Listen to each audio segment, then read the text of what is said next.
বাংলাদেশের একজন জাতির পিতা মৌলানা আব্দুল হামিদ খান ভাসানী। মৌলানা আব্দুল খান ভাসানী। এই ভিডিওটিতে তার সংক্ষিপ্ত জীবন তুলে ধরা হবে এবং এই সংক্ষিপ্ত জীবনেই বাংলার এবং বাংলাদেশের ইতিহাস খুঁজে পাওয়া যাবে। 1880 হতে 1929 সাল পর্যন্ত মৌলানা আব্দুল হামিদ খান ভাসানী 1880 সালের 12 ডিসেম্বর সিরাজগঞ্জের ধানগড়া পল্লীতে জন্মগ্রহণ করেন। তার পিতা হাজী শারাফত আলী। হাজী শারাফত আলী ও বেগম শারাফত আলীর পরিবারে 4টি সন্তানের জন্ম হয়, একটি মেয়ে ও 3টি ছেলে। মোহাম্মদ আব্দুল হামিদ খান সবার ছোট। তার ডাক নাম ছিল চেকা মিয়া। ছেলে মেয়ে বেশ ছোট থাকা অবস্থায় হাজী শারাফত আলী মারা যান। কিছুদিন পর এক মহামারীতে বেগম শারাফত ও 2 ছেলে মারা যায়। বেঁচে থাকেন ছোট শিশু আব্দুল হামিদ খান। পিতৃহীন হামিদ প্রথমে কিছুদিন চাচা ইব্রাহিমের আশ্রয়ে থাকেন। ওই সময় ইরাকের এক আলেম ও ধর্মপ্রচারক নাসির উদ্দিন বগদাদি সিরাজগঞ্জে আসেন। হামিদ তার আশ্রয়ে কিছুদিন কাটান। এরপর প্রথম বিশ্বযুদ্ধের কিছুদিন পূর্বে 1893 সালে তিনি জয়পুরহাট জেলার পাঁচবিবি উপজেলার জমিদার শামসুদ্দিন আহমেদ চৌধুরীর বাড়িতে যান। সেখানে তিনি মাদ্রাসার মোদাররেসের কাজ করেন এবং জমিদারের ছেলে মেয়েকে পড়াশোনার দায়িত্ব নেন। 1897 খ্রিস্টাব্দে পীর সৈয়দ নাসিরউদ্দিনের সাথে আসাম গমন করেন। 23 বছর বয়সে 1903 খ্রিস্টাব্দে আন্দোলনের সঙ্গে যুক্ত হন তিনি। 1917 খ্রিস্টাব্দে দেশবন্ধু চিত্তরঞ্জন দাস ময়মনসিংহ সফরে গেলে তার ভাষণ শুনে ভাসানী অনুপ্রাণিত হন। 1919 সালে কংগ্রেসে যোগদান করে অসহযোগ আন্দোলনে অংশগ্রহণ করে 10 মাস কারাদণ্ড ভোগ করেন তিনি।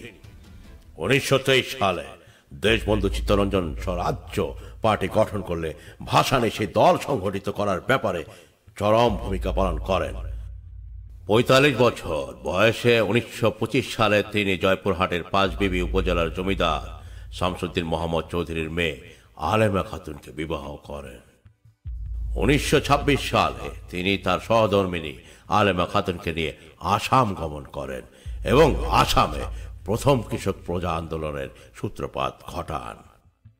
1929 সালে আসামের ধুবড়ী জেলার ব্রহ্মপুত্র নদের ভাষাঞ্চলে প্রথম কৃষক সম্মেলন আয়োজন করেন।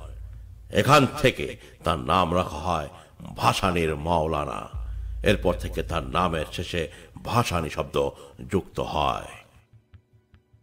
1930 থেকে 1959 পর্যন্ত, অর্থাৎ ভাসানী সাহেবের 50 বছর থেকে 79 বছর পর্যন্ত রাজনৈতিক কর্মকাণ্ড। 1931 সালে সন্তোষের কামগাড়িতে, 1932-এ সিরাজগঞ্জের কাউরাখোলায় ও 1933-এ গাইবান্ধায় বিশাল কৃষক সম্মেলন করেন ভাসানী। 1937-এ মৌলানা ভাসানী কংগ্রেস ত্যাগ করে মুসলিম লীগে যোগ করেন। সেই সময় আসামের লাইন প্রথা চালু হলে এই নিপীড়নমূলক প্রথার বিরুদ্ধে আন্দোলনে নেতৃত্ব দান করেন।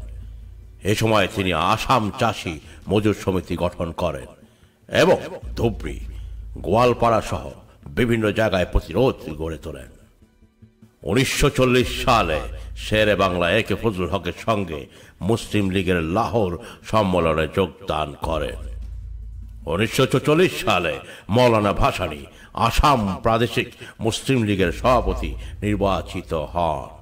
1945-46 সালে আসাম জুড়ে বাঙালির বিরুদ্ধে বাঙ্গাল খেদাও আন্দোলন শুরু হলে ব্যাপক দাঙ্গা দেখা দেয়। এ সময় বাঙালিদের রক্ষার জন্য ভাসানী বারপেটা, গৌহাটি সহ আসামের বিভিন্ন জায়গায় ঘুরে বেড়ান।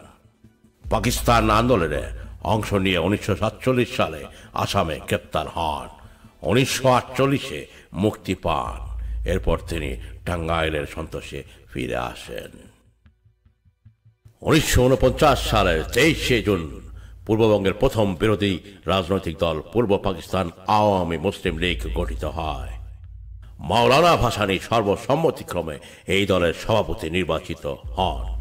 সাধারণ সম্পাদক নির্বাচিত হন শামসুল হক এবং যৌথভাবে যুগ্ম সম্পাদক নির্বাচিত হন বঙ্গবন্ধু শেখ মুজিবুর রহমান ও খন্দকার মোস্তাক, অর্থাৎ তাদের অবস্থান তৃতীয়। অর্থাৎ আওয়ামী লীগের গঠনতন্ত্রের প্রথম গঠনতন্ত্রে শেখ মুজিবুর রহমান তৃতীয় অবস্থানে থাকেন, যেখানে সভাপতি ছিলেন মাওলানা ভাসানী। 1949 সালের 24শে জুন আরমানিটোলা ময়দানে আওয়ামী লীগ মুসলিম লীগের প্রথম জনসভা অনুষ্ঠিত হয়। 1949 সালের মধ্যভাগে পূর্ববঙ্গে খাদ্যাভাব দেখা যায়। 11ই অক্টোবর আরমানিটোলা ময়দানে আওয়ামী মুসলিম লীগের একটি জনসভা অনুষ্ঠিত হয়। ওই সভায় খাদ্য সমস্যা সমাধানে ব্যর্থতার জন্য পূর্ববঙ্গ মন্ত্রিসভার পদত্যাগ দাবি করা হয় এবং 144 ধারা ভঙ্গ করে মাওলানা ভাসানী ভুখা মিছিলে নেতৃত্ব দেন। ভুখা মিছিলে নেতৃত্ব দেওয়ার জন্য 1949 এর অক্টোবরে গ্রেপ্তার হন তিনি এবং কারাগার বরণ করেন। 1950 সালে সরকার কর্তৃক রাজশাহী কারাগারে থাপড়া ওয়ার্ডের বন্দীদের উপর গুলিবর্ষণের প্রতিবাদে ঢাকা কেন্দ্রীয় কারাগারে অনশন ধর্মঘট পালন করেন এবং 1950 সালের 10ই ডিসেম্বর তিনি কারাগার থেকে মুক্তি পান। বাংলাকে পাকিস্তানের অন্যতম রাষ্ট্রভাষা করার দাবিতে 1952 30শে জানুয়ারি ঢাকা জেলার বার লাইব্রেরি হলে তার সভাপতিত্বে অনুষ্ঠিত হয় এক সভায় সর্বদলীয় রাষ্ট্রভাষা কর্ম পরিষদ গঠিত হয়। রাষ্ট্রভাষা আন্দোলনে সহযোগিতার কারণে গ্রেপ্তার হয়ে 16 মাস কারানির্যাতনের শিকার হন তিনি। অবশ্য জনমতের চাপে 1953 সালের 21 এপ্রিল মাওলানা ভাসানীকে জেল থেকে মুক্তি দেওয়া হয়। পূর্ববঙ্গের প্রাদেশিক পরিষদ নির্বাচনকে সামনে রেখে 1953 সালের 3 ডিসেম্বর কৃষক শ্রমিক পার্টি সভাপতি শেরে বাংলা একে ফজলুল হক এবং হোসেন শহীদ সোহরাওয়ার্দীকে সঙ্গে নিয়ে যুক্ত ফ্রন্ট নামক নির্বাচনী মোর্চা গঠন করেন। নির্বাচনে যুক্ত ফ্রন্ট বিপুল বিজয় অর্জন করে এবং পূর্ববাংলার প্রাদেশিক পরিষদে 237টির মধ্যে 228টি আসন অর্জনের মাধ্যমে নিরঙ্কুশ সংখ্যাগরিষ্ঠতা লাভ করে। ফজলুল হকের নেতৃত্বে সরকার গঠন করার পর 25শে মে 1954 সালে মাওলানা ভাসানী বিশ্ব শান্তি সম্মেলনে যোগদানের উদ্দেশ্যে সুইডেনের রাজধানী স্টকহোমে যান এবং সেখানে বক্তব্য প্রদান করেন। 30শে মে পাকিস্তানের কেন্দ্রীয় সরকার যুক্ত ফ্রন্ট মন্ত্রিসভা ভেঙে দিয়ে পূর্ব পাকিস্তানের গভর্নর শাসন জারি করে এবং মাওলানা ভাসানীর দেশে প্রত্যাবর্তনের উপর বিধিনিষেধ আরোপ করেন। 11 মাস লন্ডন, বার্লিন, দিল্লি ও কলকাতায় অবস্থান করার পর তার উপর আরোপিত নিষেধাজ্ঞা তুলে নেওয়া হয়। 1955 এর 25শে এপ্রিল দেশে প্রত্যাবর্তন করেন তিনি। পূর্ব বাংলার খাদ্যজনিত দুর্ভিক্ষ রোধের জন্য কেন্দ্রীয় সরকারের কাছে 50 কোটি টাকা আদায়ের দাবিতে 1956 7ই মে ঢাকায় অনশন ধর্মঘট শুরু করেন তিনি। সরকার দাবি মেনে নিলে 24শে মে অনশন ভঙ্গ করেন। একই বছর 12ই সেপ্টেম্বর হোসেন শহীদ সোহরাওয়ার্দীর নেতৃত্বে আওয়ামী লীগ রিপাবলিক পার্টির কোয়ালিশন সরকার গঠিত হলে মাওলানা ভাসানী সরকারের পররাষ্ট্রনীতির বিরোধিতা করে নিরপেক্ষ নীতি অবলম্বন করার জন্য সরকারের উপর চাপ প্রয়োগ করেন। 1960 থেকে 1969, অর্থাৎ মাওলানা ভাসানীর বয়স ছিল তখন 80 থেকে 89। বন্দী অবস্থায় 1962 26 অক্টোবর থেকে 2রা নভেম্বর পর্যন্ত বন্যা দুর্গতের সাহায্যের ও পাটের ন্যায্য মূল্য সহ বিভিন্ন দাবিতে অনশন শুরু করেন তিনি। 3রা নভেম্বর মুক্তি লাভ করেন এবং ন্যাশনাল ডেমোক্রেটিক ফ্রন্ট এর রাজনৈতিক প্রক্রিয়ার সাথে জড়িত হন। 1963 মার্চ মাসে আইয়ুব খানের সাথে সাক্ষাৎ করেন তিনি। একই বছর 24শে সেপ্টেম্বর চীনের বিপ্লব দিবসের উৎসবে যোগদানের জন্য তিনি ঢাকা ত্যাগ করেন এবং সেখানে তিনি 7 সপ্তাহ অবস্থান করেন। 1964 এর 29শে ফেব্রুয়ারি ন্যাশনাল আওয়ামী পার্টি পুনর্জীবিত করে দলের সভাপতিত্ব দায়িত্বভার গ্রহণ করেন তিনি এবং একই বছর 21শে জুলাই সম্মিলিত বিরোধী দল কপ গঠন ভূমিকা পালন করেন তিনি। 1965 17 জুলাই আইয়ুব খানের পররাষ্ট্র নীতির প্রতি সমর্থন জ্ঞাপন করেন। 1966 শেখ মুজিবুর রহমানের উপস্থাপিত 6 দফা কর্মসূচির বিরোধিতা করেন। 1967 22 জুন কেন্দ্রীয় সরকার রেডিও এবং টেলিভিশন থেকে রবীন্দ্রসঙ্গীত প্রচার বন্ধ করার নির্দেশ জারি করলে এর প্রতিবাদ করেন। 1967 নভেম্বর ন্যাপ দ্বিখণ্ডিত হলে চীনপন্থী ন্যাপের নেতৃত্ব গ্রহণ করেন। 1969 সালে আইয়ুব বিরোধী আন্দোলনে মৌলানা ভাসানী বলিষ্ঠ ভূমিকা পালন করেন। আগরতলা ষড়যন্ত্রের মামলার আসামিদের মুক্তি দাবি করেন। 8 মার্চ 1969 পশ্চিম পাকিস্তানে গিয়ে সেখানে পাকিস্তান পিপলস পার্টির নেতা জুলফিকার আলী ভুট্টোর সাথে সাক্ষাৎ করে গণতন্ত্র ও সমাজতন্ত্র কায়েমের লক্ষ্যে একমত হন। 26 ফেব্রুয়ারি আইয়ুব খান কর্তৃক আহ্বানকৃত গোল টেবিল বৈঠক প্রত্যাখ্যান করে শ্রমজীবীদের ঘেরাও কর্মসূচি পালনে উৎসাহ প্রদান করেন। আইয়ুব খান সরকারের পতনের পর নির্বাচনের পূর্বে ভোটের আগে ভাত চাই, ইসলামিক সমাজতন্ত্র কায়েম ইত্যাদি দাবি উপস্থাপন করেন। 1970 থেকে 1971 মৌলানা ভাসানী সাহেবের বয়স 90 থেকে 91 চলছে। 1970 সালের 6-8 আগস্ট বন্যা সমস্যা সমাধানের দাবিতে অনশন পালন করা শুরু করেন তিনি। অতঃপর সাধারণ নির্বাচনে অংশগ্রহণের সিদ্ধান্ত গ্রহণ করেন। 12 ডিসেম্বর পূর্ব পাকিস্তানের প্রলয়ঙ্করী ঘূর্ণিঝড় হলে দুর্গত এলাকায় ত্রাণ ব্যবস্থায় অংশ নেওয়ার জন্য ন্যাপ প্রার্থীরা নির্বাচন থেকে সরে দাঁড়ান। 1970 সালের 4 ডিসেম্বর ঢাকার পল্টন ময়দানে এক জনসভায় স্বাধীন পূর্ব পাকিস্তান দাবি উত্থাপন করেন। 1971 মার্চ মাসে শেখ মুজিবুর রহমানের অসহযোগ আন্দোলনের প্রতি সমর্থন প্রদান করেন এবং 18 জানুয়ারি 1971 পল্টন ময়দানে অনুষ্ঠিত জনসভায় স্বাধীনতার ঘোষণা প্রদানের জন্য তার প্রতি আহ্বান জানিয়েছিলেন। স্বাধীনতা যুদ্ধের সময় ভারত চান এবং মুজিবনগর সরকারের উপদেষ্টা পরিষদের সদস্য হন। 25 মার্চ রাতে মৌলানা ভাসানী সন্তোষে তার গৃহে অবস্থান করছিলেন। তিনি পাকিস্তানি বাহিনীর দৃষ্টি এড়িয়ে টাঙ্গাইল ছেড়ে তার পিতৃভূমি সিরাজগঞ্জে চলে যান। পাকিস্তান বাহিনী তার সন্তোষের বাড়িটি পুড়িয়ে দেয়। মৌলানা ভাসানী মুজাফফর ন্যাপ নেতা সাইফুল ইসলামকে সঙ্গে নিয়ে নৌকাযোগে ভারত সীমানা অভিমুখে রওনা হন। অবশেষে ভারতের কেন্দ্রীয় মন্ত্রী মইনুল হক চৌধুরীর সাহায্যে মৌলানা ভাসানী ও সাইফুল ইসলাম 15-16 এপ্রিল পূর্ববঙ্গ অতিক্রম করে আসামের ফুলবাড়ি নামক স্থানে উপস্থিত হন। পরে তাদের হলিগঞ্জ বিএসএফ ক্যাম্পে আশ্রয় দেওয়া হয়। এরপর মৌলানা ভাসানী ও সাইফুল ইসলামকে ট্রেনে করে কলকাতায় পাঠিয়ে দেওয়া হয় এবং পার্ক স্ট্রিটের কোহিনুর প্লেসের 53 তলার একটি ফ্ল্যাটে তাদের অবস্থানের জন্য দেওয়া হয়।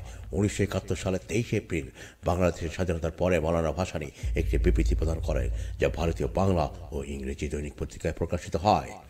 এছাড়া মৌলানা ভাসানী চীনের নেতা মাও সে তুং, চৌ এন লাই এবং যুক্তরাষ্ট্রের প্রেসিডেন্টের কাছে তার বার্তা পাঠিয়ে তাদের অবহিত করেন যে পূর্ববঙ্গে পাকিস্তান সেনাবাহিনী ব্যাপক হারে গণহত্যা চালাচ্ছে। সেজন্য তিনি প্রেসিডেন্ট নিক্সনকে অনুরোধ করেন এই মর্মে যে তিনি যেন পাকিস্তানকে অস্ত্র সরবরাহ না করেন। উপরোক্ত মৌলানা ভাসানী প্রেসিডেন্ট নিক্সনকে বাংলাদেশকে স্বীকৃতি দেওয়ার আহ্বান জানান। 1971 সালের 25 এপ্রিল মৌলানা ভাসানী সোভিয়েত রাশিয়ার প্রেসিডেন্টের কাছে পাকিস্তান বাংলাদেশের জনগণের উপর যে বর্বরোচিত অত্যাচার চালাচ্ছে তার বিরুদ্ধে কার্যকর ব্যবস্থা গ্রহণের জন্য অনুরোধ করেন।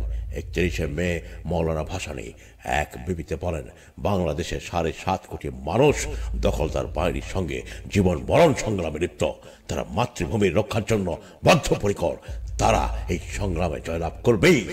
7 জুন মৌলানা ভাসানী এক বিবৃতিতে বলেন, বাংলাদেশের সব অঞ্চল আজ 10 লাখ বাঙালির রক্তে স্নাত এবং এই রক্ত স্নানের মধ্য দিয়েই বাংলার স্বাধীনতা আসবে।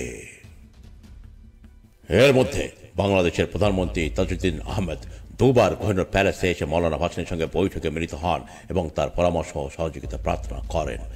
বাংলাদেশের মুক্তিযুদ্ধকে সর্বদলীয় চরিত্র দেওয়ার উদ্দেশ্যে বাংলাদেশ সরকারের উদ্যোগে 8 সদস্য বিশিষ্ট উপদেষ্টা কমিটি গঠিত হয়, যার সভাপতি ছিলেন মৌলানা ভাসানী। ওই উপদেষ্টা কমিটির সদস্য ছিলেন তাজউদ্দিন আহমেদ, মনি সিং, অধ্যাপক মুজাফফর আহমেদ, মনোরঞ্জন ধর প্রমুখ।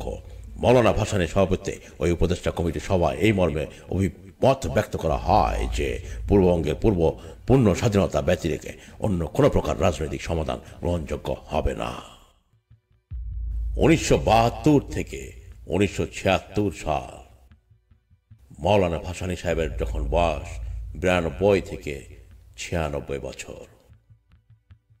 জীবনের শেষ প্রান্তে, বৃদ্ধ বয়স। 23 বছর থেকে তিনি রাজনীতির সাথে যুক্ত এবং যুদ্ধ করে চলছেন। মওলানা ভাসানী 1972 সালের 22 জানুয়ারি ভারত থেকে বাংলাদেশে প্রত্যাবর্তন করেন।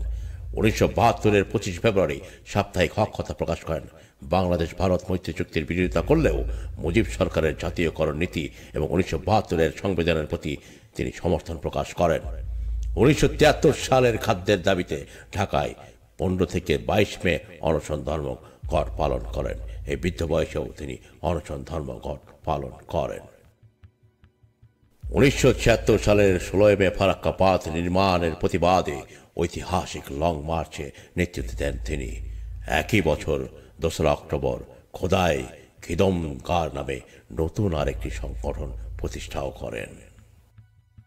1976 সালে 17 নভেম্বর ঢাকা মেডিকেল কলেজ হাসপাতালে এই দেশ বরেণ্য নেতা মৃত্যুবরণ করেন। তাকে টাঙ্গাইল জেলা সদর উপজেলার উত্তর পশ্চিমে সন্তোষ নামক স্থানে পীর শাহজামান দিঘির পাশে সমাধিস্থ করা হয়। জীবনের 23 বছরের শুরু থেকে মৃত্যুর আগ পর্যন্ত এই মওলানা ভাসানী সাহেব রাজনীতি করে গেছেন, মানুষের জন্য তার জীবন উৎসর্গ করে গেছেন। Mr. Abdul Hamid Khan Vasani is the founder or one of the father of Bangladesh. Mr. Abdul Hamid Khan Vasani, we must respect you, we must salute you, we must remember you forever, because you are one of the founder or the father of the nation of Bangladesh. আমাদের সংগ্রাম চলবে। এই সংগ্রাম ব্যক্তিগত স্বার্থের সংগ্রাম নয়,